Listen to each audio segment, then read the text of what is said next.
Bismillahirrahmanirrahim.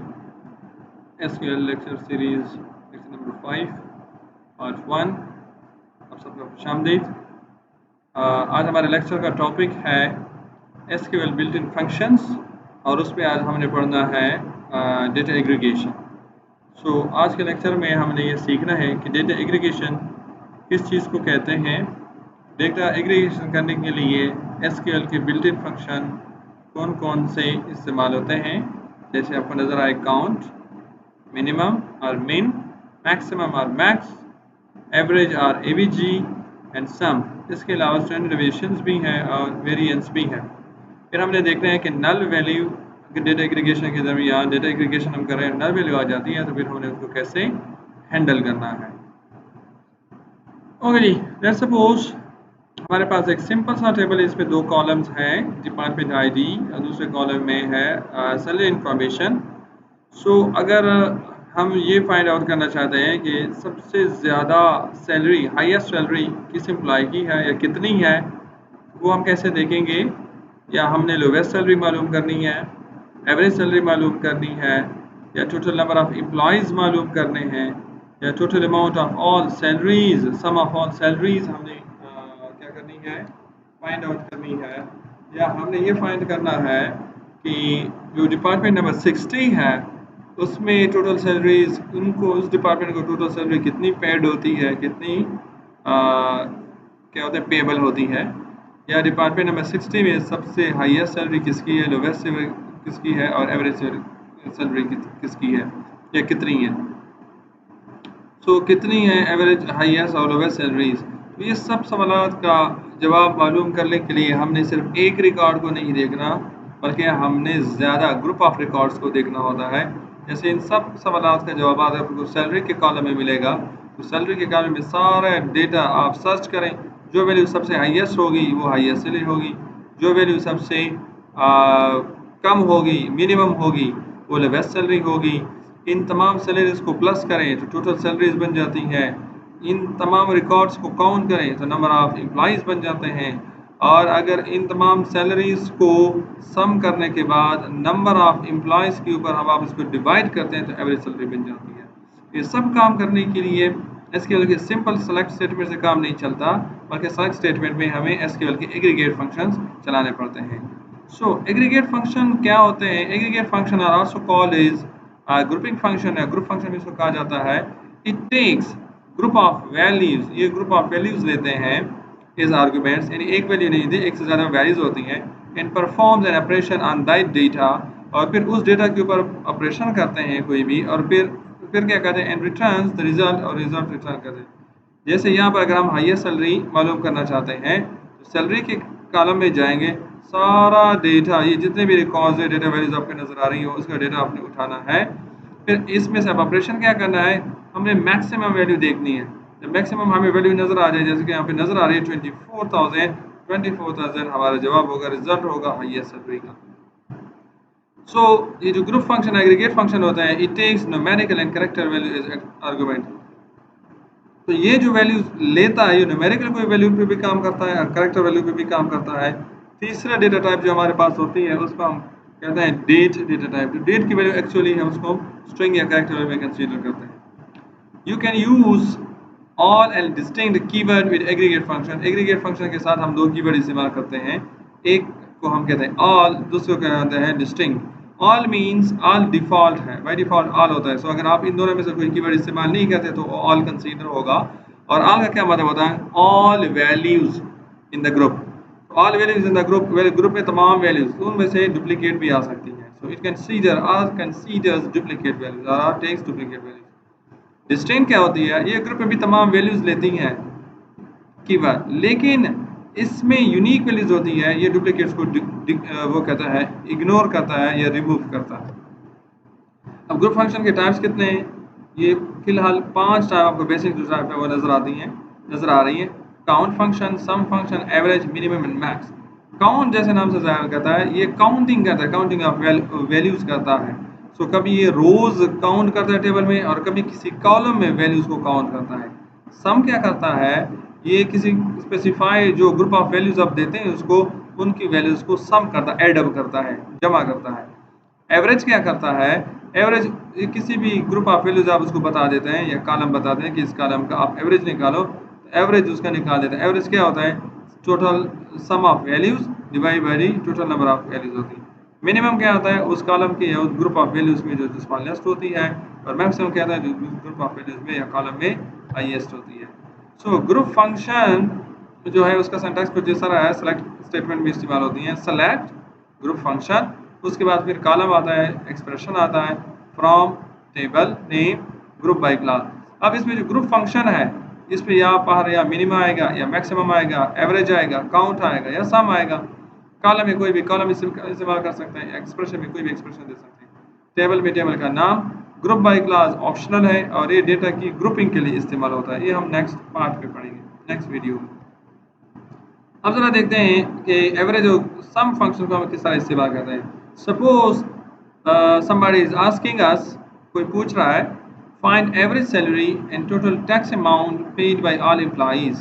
आपके पास employ का table है जिसमें एम्प्लॉय की डिटेल पड़ी हुई है, तो आप बताइए एवरेज सैलरी एम्प्लॉय की कितनी है, एम्प्लॉइज़ की एवरेज सैलरी कितनी है, और दूसरे ये है कि एम्प्लॉय टैक्स अमाउंट देते हैं तो बताइए टोटल कितना टैक्स एम्प्लॉय पे कर रहे हैं। तो इसके लिए हमारे पास दो कॉलम की इंफॉर्मेशन है, एक सैलरी और दूसरा है टैक्स अमाउंट।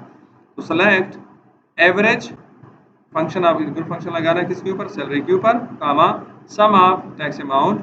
तो टैक्स अमाउंट के ऊपर आपने क्या करना है, सम लगाना है फ्रॉम एम्प्लॉइज।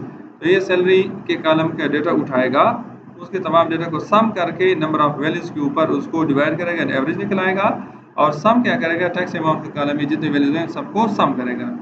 ये बात ज़रा गौर है और तलब भी है कि एवरेज और सम फंक्शन जो है वह सिर्फ और सिर्फ न्यूमेरिकल डेटा के ऊपर काम करते हैं। न्यूमेरिकल डेटा के अलावा स्ट्रिंग डेटा को या डेट डेटा टाइप की जो डेटा होती है उसको आप सम या एवरेज का नहीं निकाल सकते। ओके जी, अब दूसरी चीज़ है, अगर आप इस सेलेक्ट के साथ फिल्टर भी लगाना चाहें तो ये नीचे वाली क्वेरी क्या कह रही है, find average salary and total tax amount paid by employees of CS department. ऊपर वाली क्या कह रही थी, टैक्स अमाउंट और एवरेज सैलरी निकाल रही थी तमाम एम्प्लॉइज़ का, नीचे वाले कह रहे नहीं तमाम का नहीं, सिर्फ CS का चाहिए। ऊपर वाली क्वेरी में सिर्फ एक वेयर क्लास बढ़ाएंगे, where department is equal to CS। अच्छा जी, अब दूसरी क्या चीज़ है आपके पास, मिनिमम और मैक्सिमम फंक्शन को हम कैसे इस्तेमाल करते हैं। मिनिमम और मैक्सिमम फंक्शन किसी भी डेटा टाइप के साथ काम करते हैं, चाहे वो नंबर्स हो, स्ट्रिंग हो या डेट्स हो। यहाँ पर आप देखते थे मार्क्स जो है न्यूमेरिकल है, नंबर होते हैं, रजिस्ट्रेशन नंबर आपका स्ट्रिंग में होता है, और बर्थडे आपकी डेट की वैल्यू होती है। सो डेट हो या स्ट्रिंग हो, इन दोनों को आपका कैरेक्टर कंसीडर किया जाता है। सो मिनिमम और मैक्स फंक्शन दोनों पे लगा हुआ है। मार्क्स सबसे कम किसके हैं और सबसे ज़्यादा किसके हैं, रजिस्ट्रेशन नंबर सबसे छोटा किसका है और सबसे बड़ा किसका है। अब ये करैक्टर होती है, तो करैक्टर मैचिंग में क्या होता है, 1 by 1 करैक्टर मैचिंग होती है। सो जैसे कि हमारे यहाँ आपका रजिस्ट्रेशन नंबर चलता है FA18 BCS, और फिर आता है 00 या फॉल सेमेस्टर से स्टार्ट होता है, स्प्रिंग सेमेस्टर से स्टार्ट होता है, तो एक F से स्टार्ट होता है, दूसरा S से स्टार्ट होता है। इन वजह से स्मॉल जो है वो F है, मैक्सिमम जो है उसका S है। तो अगर आपने मिनिमम रजिस्ट्रेशन नंबर ढूंढने हैं, मिनिमम रजिस्ट्रेशन नंबर फॉल वालों का होगा और मैक्सिमम स्प्रिंग वालों का। इसी तरह डेट ऑफ बर्थ जिसका सबसे छोटा होगा, कम छोटे ईयर वाला वो होगा, और बड़े ईयर वाला वो मैक्सिमम होगा। काउंट फंक्शन जो होता है वो 3 किस्म की काम करता है। काउंट के साथ जब आप आर्गुमेंट स्टैटिक दे देते हैं, तो स्टैटिक का मतलब होता है ऑल कॉलम्स, ऑल कॉलम, तो सेट ऑफ कॉलम्स उसको हम रो कहते हैं। तो ये आपको counts the number of rose, count static आपको टेबल में रिकॉर्ड्स या रोज काउंट करके देता है। दूसरी क्या चीज़ है, काउंट कॉलम। काउंट कॉलम क्या कहता है, एक कॉलम के अंदर उसी स्पेसिफाइड कॉलम के अंदर वैल्यूज जो होती हैं उनको काउंट करके देता है, नल वैल्यू को इग्नोर करता है, यानी नल वैल्यू के अलावा, एम्प्टी सेल्स के अलावा जो जितने भी वैल्यूज होते हैं उस कॉलम के अंदर उसको गिन के देता है।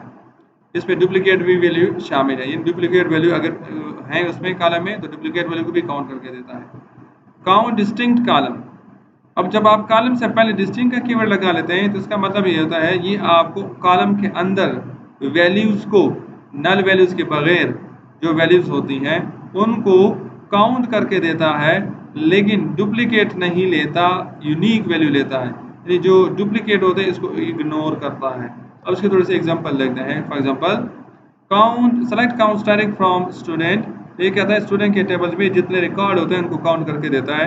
इसका मतलब ये हुआ, अगर कोई आपसे पूछता है कि बताओ कि स्टूडेंट के टेबल में कितने रिकॉर्ड मौजूद है, कितने स्टूडेंट की इन्फॉर्मेशन मौजूद है, तो आपने रिकॉर्ड्स को काउंट करना होगा। उसके लिए इस तरह की क्वेरी आपको चलानी पड़ेगी। दूसरी क्या चीज़ है, अगर आप ये देखना चाहते हैं कि मेरे पास स्टूडेंट के टेबल में मेल स्टूडेंट कितने हैं, तो आपने क्या करना होगा, आपने स्टूडेंट के टेबल में रिकॉर्ड क्या करने हैं, गिनने हैं, मगर वो रिकॉर्ड जिसमें आपका जेंडर क्या आ रहा हो, male. So select count starting from students where gender is equal to male. ठीक है।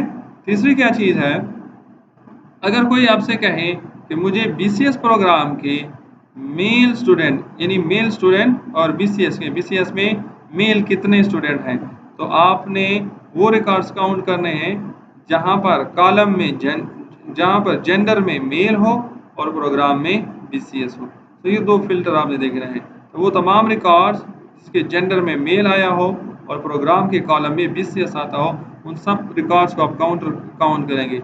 सो लास्ट क्या है, select count starting from student, ये स्टूडेंट के रिकॉर्ड को काउंट कर रहा है। वेयर कौन से रिकॉर्ड को, जहां पर रजिस्ट्रेशन नंबर रजिस्ट्रेशन के कॉलम में क्या हो, लाइक FA18%, यानी एक पैटर्न आपने लगाया हुआ है कि जिस कॉलम में जिस रिकॉर्ड में रजिस्ट्रेशन के कॉलम की वैल्यू FA18 से स्टार्ट होती हो, यानी ये आपको FA18 बैच के जो स्टूडेंट्स होते हैं उनके स्टूडेंट पूछ रहे हैं कि बताएं F18 बैच के स्टूडेंट कौन कौन से हैं, उसकी ज़रा तादाद मुझे बताएं, तो आपको एक वैल्यू बता देगा। It will show only one record. ये आप ऐसे काउंट फंक्शन जितने भी होते हैं वो आपको सिर्फ एक रिकॉर्ड रिटर्न करते हैं। दूसरी चीज़ ये है, पहले वाली क्यूरी अगर आप देखें तो पहली वाली क्यूरी में वीआर क्लास कोई नहीं है, बाकी नीचे वाले तीनों में वीआर क्लास है। तो पहली वाली क्यूरी क्या करती है, अनकंडीशनल काउंटिंग है, और नीचे वाली जो है वो कंडीशनल काउंटिंग है। अनकंडीशनल का मतलब वो बगैर किसी कंडीशन के रिकॉर्ड काउंट करके देती है, और नीचे वाले जितने भी हैं वो तीनों हर एक कोई कंडीशन जहाँ पे ट्रू होता है तो उस कंडीशन के बेस पे आपको काउंट करके देता है। अब ये क्या कर रहा है, कॉलम काउंट क्या कर रहा है, या काउंट कॉलम क्या कर रहा है, select count registration number from student. Student के टेबल में एक कॉलम है, उसका नाम है रजिस्ट्रेशन नंबर, उसमें जितने वैल्यूज हैं उसको काउंट करके दे दें। तो ये आपको रजिस्ट्रेशन कॉलम की स्टूडेंट की रजिस्ट्रेशन कॉलम की वैल्यूज काउंट करके देता है। अच्छा, अब दो चीज़ें होती हैं, टेबल के अंदर जो कॉलम्स होते हैं वो या तो मैंडेटरी होते हैं या आपके पास क्या हो जाते हैं, ऑप्शनल होते हैं, राइट। अगर मैंडेटरी है तो हर स्टूडेंट का रजिस्ट्रेशन नंबर होगा, और अगर ऑप्शनल है तो किसी का हो भी सकता है और किसी का नहीं भी हो सकता, राइट। अच्छा, अब इस केस में क्या है, रजिस्ट्रेशन नंबर मैंडेटरी है। सो अगर स्टूडेंट के टेबल में 200 रिकॉर्ड्स हो यानी 200 स्टूडेंट्स हो, तो ये वाला जब क्यूरी रन होगी तो आपको क्या रिटर्न करेगी, तो ये आपको रिटर्न करेंगी 200। क्यों, हर स्टूडेंट का रजिस्ट्रेशन नंबर होता है, तो ये जब आपको वैल्यूज काउंट करके देगा तो ये 200 आपको रिटर्न करेगा, क्योंकि 200 स्टूडेंट के रजिस्ट्रेशन नंबर मौजूद होंगे। दूसरी चीज़ है सिटी की इंफॉर्मेशन। मुझे स्टूडेंट की इंफॉर्मेशन चाहिए सिटी की, मगर वो स्टूडेंट की जो मेल यानी मुझे मेल स्टूडेंट की सिटी की इंफॉर्मेशन चाहिए। अब सिटी की जो इंफॉर्मेशन जो है वो ऑप्शनल है, तो किसी की हो भी सकती है और किसी नहीं हो सकती। सो यहाँ पर सबसे पहले क्या कंडीशन चलेगी, वियर की कमांड चलेगी। अब जहाँ पर जो मेल जेंडर वाले होंगे उन सब के रिकॉर्ड आ जाएगा, फिर उनमें से देखा जाएगा जिन मेल स्टूडेंट की सिटी की इंफॉर्मेशन होगी, फिर वो सिर्फ वो काउंट करके देगा, राइट। तीसरी क्या चीज़ है, डिस्टिंक्ट। जब आप कॉलम से पहले डिस्टिंक्ट लगा दें, अब सिटी में डुप्लीकेट वैल्यू भी आ सकती थी। लेट सपोज पिछली वाली में क्या है, लेट सपोज पिछली वाली क्यूरी में यहाँ पर लेट सपोज मेरे पास मेल 100 स्टूडेंट जो है वो मेल है, उनमें से 10 स्टूडेंट की सिटी की इंफॉर्मेशन नहीं है, बाकी सबकी है। तो इसका मतलब है 90 स्टूडेंट ऐसे हैं जिनकी सिटी की इंफॉर्मेशन है, और सिटी डुप्लीकेट भी हो सकती है। जैसे कुछ स्टूडेंट यानी एक से ज़्यादा स्टूडेंट एक सिटी से हो सकते हैं, जैसे टेक्सला से या वाकैंड से 25-30 स्टूडेंट है, इसी तरह पेशावर से भी हैं, इसी तरह टेक्सला से भी है। तो आपको 25-30 दफ़ा वो जो टेक्सला और पिंडी की और वो जो पेशावर की वैल्यू आएगी वो बार बार काउंट होगी। इसमें क्या होगा, इसमें आपको क्या नज़र आएगा, इसमें आपको सिर्फ और सिर्फ वो सिटी की इंफॉर्मेशन आएगी, लेकिन डुप्लीकेट नज़र नहीं आएगी। सो अगर आपके पास 200 स्टूडेंट हैं, उनमें से 100 मेल है, 100 में से 10 स्टूडेंट की सिटी की इंफॉर्मेशन नहीं है, तो आपके पास 90 रह गए। 90 में से कुछ पेशावर के हैं, कुछ इस्लामाबाद के हैं, कुछ टेक्सला के हैं, राइट। सो आपको टेक्सला के ज़्यादा स्टूडेंट मिलेंगे, पेशावर के भी ज़्यादा मिलेंगे और वो भी मिलेंगे। सो एक दफ़ा जब टेक्सला का रिकॉर्ड इंटर हो जाएगा, शो हो जाएगा, तो दोबारा डुप्लीकेट वैल्यू शो नहीं होगी। तो ये आपको सिर्फ और सिर्फ 3 रिकॉर्ड पे शो करेगा, टेक्सला, पेशावर और इस्लामाबाद में, ठीक है, क्योंकि डुप्लीकेट वैल्यू उसमें शो नहीं करेगा। ओके जी। सो अगर आपको कॉन्सेप्ट ग्रुप फंक्शन की समझ आ गई है तो मुझे ये बताएं कि ये वाली क्यूरी जो है ये जब रिजल्ट देती है तो ये दो कॉलम्स का जिनके रिजल्ट टेबल में दो कॉलम होते हैं। क्यूरी क्या है? Select sum of salary divided by count staring, comma, ये पहला कॉलम हो गया। दूसरा कॉलम क्या कहता है? एवरेज ऑफ सैलरी, यानी पहला कॉलम क्या कह रहा है? सैलरी का सम निकाल रहा है, सम, और उसको डिवाइड कर रहा है किस चीज़ पे है? काउंट स्टैरिंग पे। तो काउंट स्टैरिंग का मतलब होता है वो तमाम रिकॉर्ड्स पे कि उस टेबल में इम्प्लाई फ्रॉम इम्प्लाइज के टेबल में सैलरी का कॉलम है, उसकी वैल्यूज़ को जमा किया कर रहे हैं हम, जब उसका टोटल अमाउंट निकल आता है फिर उसको हम डिवाइड कर रहे हैं किस चीज़ के ऊपर? काउंट स्टैरिंग, यानी नंबर ऑफ रिकॉर्ड्स, इम्प्लाई के टेबल में कितने रिकॉर्ड्स उसके बेस पे हम डिवाइड कर रहे हैं। दूसरा कॉलम क्या कर रहा है? सैलरी के कॉलम की एवरेज निकाल रहे हैं, यानी दोनों एक ही काम कर रहे हैं, लेकिन यहाँ पर हम उसको बगैर फंक्शन के कर रहे हैं और यहाँ पर एवरेज निकालने के लिए हम क्या कर रहे हैं? एवरेज का फंक्शन इस्तेमाल करते हैं। जब ये क्यूरी रन होती है तो दोनों कॉलम का जवाब डिफरेंट आता है। पहले कॉलम का जवाब छोटा आता है, स्मॉल आता है, दूसरे का जवाब बड़ा आता है। अब ये बताएं कि ये जवाब क्यों छोटा और बड़ा आता है। आप हिंट के लिए इस्तेमाल कर सकते हैं कि अगर हमारे पास 50 हो, अगर हम उसको 10 पे डिवाइड करेंगे यानी बड़े लेटर पे, तो उसका बड़े डिजिट पे, तो हमारा जवाब छोटा आएगा। और अगर हम 50 के सेम उसी को 8 पे डिवाइड करेंगे छोटे अदद पर, तो उसका हमारा जवाब बड़ा आएगा। दोनों का जवाब सेम नहीं होगा। तो आप बता दीजिए ये क्यों आता है। So what is common in all group functions? तो ग्रुप के जितने भी फंक्शन हैं इन सब में कॉमन एक ही चीज़ है कि वो सब नल वैल्यू को इग्नोर करते हैं, राइट। अब जब वो नल वैल्यू को इग्नोर करते हैं, फॉर एग्जांपल जब आप एवरेज निकाल रहे होते हैं तो एवरेज में आपकी वैल्यू, एवरेज फंक्शन आपकी वैल्यू इनकरेक्ट देता है। उसकी वजह क्या है? उसकी वजह यह है कि नल वैल्यू जो होते हैं वो एवरेज फंक्शन जो है वो नल वैल्यूज को इग्नोर करता है। जब वो नल वैल्यू को इग्नोर करता है तो नंबर ऑफ रिकॉर्ड्स आपके पास, वैल्यूज आपके पास फिर क्या हो जाती हैं? उसकी तादाद कम हो जाती है। जब आप कम चीज़ पे किसी चीज़ को डिवाइड करोगे तो क्या होगा? फिर उसका रिजल्ट डिफरेंट आएगा, राइट। इस सिचुएशन को हैंडल करने के लिए ओरेकल हमें एक फंक्शन देता है जिसको हम कहते हैं NVL function. NVL, null value. ये फंक्शन करता क्या है? It replaces null value with a given value. इसमें आप बता देते हैं कि किस कॉलम की नल वैल्यू को आप रिप्लेस करना चाहें। जैसे कि नीचे सिंटैक्स में नजर आ रहा है, select NVL column name replacing value from table name, यानी किस टेबल की किस कॉलम की नल वैल्यू को आप किस वैल्यू से रिप्लेस करना चाहते हैं। जैसा कि नीचे क्यूरी आपकी एग्जांपल क्यूरी नजर आ रहा है, सेलेक्ट एनवीएल कमीशन अंडरस्कोर पीसीटी कामा 0, यानी कमीशन फ्रॉम इम्प्लाइज का टेबल है, उसमें एक कॉलम है कमीशन परसेंटेज। उस कॉलम में अगर नल वैल्यू आ जाए तो नल वैल्यू को रिप्लेस करो किस चीज़ से? 0 से, right. It replaces each null value with 0 in commission percentage. आप 0 की जगह कुछ भी लिख सकते हैं, लेकिन आपने ख्याल इस चीज़ का करना है कि जो वैल्यू, जिस वैल्यू से आप उसको रिप्लेस करना चाहते हैं वो वैल्यू क्या होनी चाहिए? उसके डेटा टाइप के मुताबिक होनी चाहिए, या कोई स्ट्रिंग भी हो सकती है, कुछ भी आप डाल सकते हैं, राइट। अब जब इस तरह की आ गई तो हम अब क्या कहते हैं कि नल वैल्यू को जब हम एग्रीगेट वैल्यू के साथ मिला देते हैं, नेस्टिंग कर लेते हैं, तो फिर एग्रीगेट फंक्शन हमारे पास क्या देता है? एवरेज फंक्शन हमारे पास क्या देता है? यानी नल वैल्यू को, एनवीएल वैल्यू को जब हम एवरेज फंक्शन के साथ, एग्रीगेट फंक्शन के साथ कंबाइन कर लेते हैं तो उससे फिर एवरेज हमारा सही निकला। अब जैसे आपको क्यूरी नज़र आ रही है, सेलेक्ट एवरेज फंक्शन, फिर उसके बाद अंदर हमने इस्तेमाल किया हुआ है एनवीएल फंक्शन, किस कॉलम के ऊपर? कमीशन पीसीटी के ऊपर, कामा और फिर बंद पैरेंथेसिस क्लोज फ्रॉम एम्प्लॉइज। ये वाली क्यूरी क्या कर रही है? इसमें अगर आपको नजर आ रहा है दो फंक्शन इस्तेमाल हुआ है, एक एवरेज और एक एनवीएल। सो ऑपरेटर प्रेसिडेंस या फंक्शन प्रेसिडेंस में हम ये पढ़ते हैं कि जो फंक्शन इनर पैरेंथेसिस में होता है, इनर मोस्ट होता है, वो सबसे पहले चलता है, बाद में फिर आउटर होता है। तो यहाँ पर एनवीएल फंक्शन क्या है, वो इनर है, तो पहले वो चलेगा। इनर फंक्शन एनवीएल क्या काम करता है, कमीशन पर्सन अंडरस्कोर पीसीटी के कॉलम में जहाँ पर भी उसको नल वैल्यू मिलती है उसको क्या कर देता है, सबसे पहले क्या होता है, कमीशन परसेंटेज। कमीशन परसेंटेज के कॉलम की वैल्यू इम्प्लाई के टेबल से आ जाती है, इन इम्प्लाई के टेबल से कमीशन परसेंटेज का कॉलम उठाया जाता है। एनुअल फंक्शन फिर ये देखता है कि जहाँ पर इस कॉलम में नल वैल्यू हो उसको जीरो से रिप्लेस कर देता है, वो जीरो से रिप्लेस हो जाती है।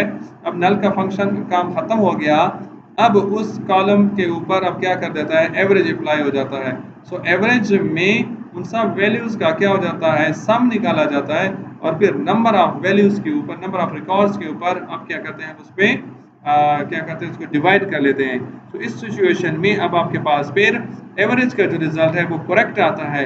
वजह इसकी ये होती है कि अब आपके पास कोई नल वैल्यू नहीं है, बल्कि नल की वैल्यू को हमने जीरो पे रिप्लेस कर दिया। सो अभी नंबर ऑफ रिकॉर्ड्स आपके पूरे वो मेंशन करेगा। सो आपके लिए एक छोटा सा कंसेप्ट है जिसमें अगर आपके नल का कंसेप्ट अगर और एनुअल फंक्शन का अगर कंसेप्ट आपका ठीक हुआ है तो आप मुझे बताएं कि अगर मैं ये क्वेरी चलाता हूँ, select styling from employees where salary is null. अगर मैं एम्प्लॉय के टेबल के ऊपर ये क्वेरी चलाऊँ कि मुझे तमाम रिकॉर्ड्स दिखाएं जहाँ पे सैलरी नल है, तो ये मुझे कहता है 3 रिकॉर्ड फाउंड। जैसे आपको राइट साइड पे 3 रिकॉर्ड नजर आ रहे हैं, राइट। ओके जी, जब आप दूसरा काम करते हैं, select annual salary comma zero from employees, salary comma zero from employees, तो ये क्या कर देता है, अगर आप इधर वीआर भी लगाना चाहते हैं या ये लगाना चाहते हैं, आपको सारा टेबल नजर आएगा, और इस टेबल में जहाँ पर नल होगा अब वहाँ पर नल, यहाँ पर सैलरी में फिर क्या नजर आएगा, ज़ीरो ज़ीरो और ज़ीरो।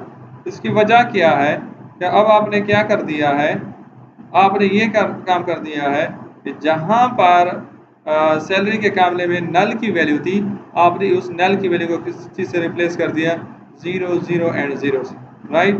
3 रिकॉर्ड फाउंड, 3 रिकॉर्ड तो नहीं आएंगे, अगर यहाँ पर वी सैलरी इज़ नल, जब आप सैलरी इज़ नल करते हैं यहाँ पर थोड़ा सा हम क्या लिख लेते हैं, ये वाली जो कमांड है या इसके लगाने की ज़रूरत है भी नहीं, आपको सिर्फ यही 3 इम्प्लाई अगर नज़र आनी चाहिए तो ये भी आ सकती है और इस तरह भी हो सकता है, राइट। इस केस में होता क्या है, select annual salary comma zero from employees where salary is null, तो जहाँ पे भी सैलरी नल है ये ऑटोमेटिकली इसके लगाने की ज़रूरत नहीं है, लेकिन इसका फ़ायदा ये होगा ये आपको सिर्फ 3 रिकॉर्ड शो करेगा, तमाम एम्प्लॉइज़ को शो नहीं करेगा, राइट। जब ये वाली क्वेरी आप करेंगे तो आपको 3 ये रिकॉर्ड नज़र आएंगे कि तीनों में 0 0 0 आ जाएगा।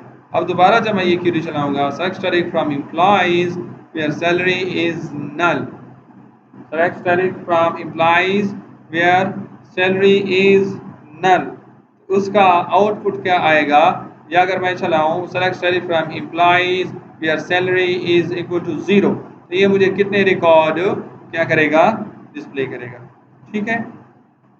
कमेंट्स में अपना रिजल्ट, आपका आउटपुट जो है वो बता दीजिएगा। इससे रिलेटेड आपको डेटाबेस सिस्टम्स की book chapter number 6 SQL determination में इसके साथ डिटेल मिल जाएगी। नेक्स्ट लेक्चर में हमने इसी के पार्ट 2 में हमने पढ़ना है कि डेटा ग्रुपिंग क्या चीज़ होती है और आपने ग्रुप बाय क्लास को किस तरह इस्तेमाल करता है, और डेटा ग्रुपिंग करके आपने फिर डेटा एग्रीगेशन फंक्शन कैसे इस्तेमाल करना है, यानी डेटा ग्रुपिंग और एग्रीगेशन फंक्शन को मिला के आपने किस तरह काम करना है। ठीक है जी, thanks for watching, stay home, stay safe and subscribe to our YouTube channel, Danveer MG Ko. Thank you so much. Allah Hafiz.